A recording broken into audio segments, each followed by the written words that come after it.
Ilang araw kang hindi nagpakita sa vlog, 9 days. 9 days, di ba? O 9 days din siyang napagalitan.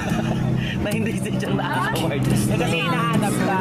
Eto? Oo, kasi nga umiiyak siya palagi. Hindi na siya nakakapag-work, kakaiyak. Kasi nga hinahanap ka niya palagi. Hindi na ba grabe yung pagmamahal sa'yo ni Silene? Hearts are never broken, and time's forever frozen still. So you can keep me.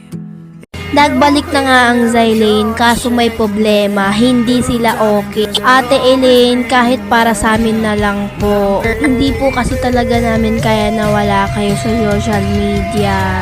Ang dami naming umaasa na babalik kayo. Bumalik nga po kayo pero di naman po kayo okay. At dedma sa mga basher ni Kuya Zay. Mga wala kayong bitaw. Ingat kayo lagi Kuya Zay.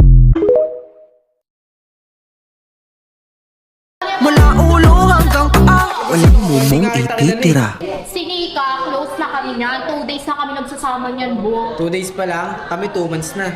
Walang kaba,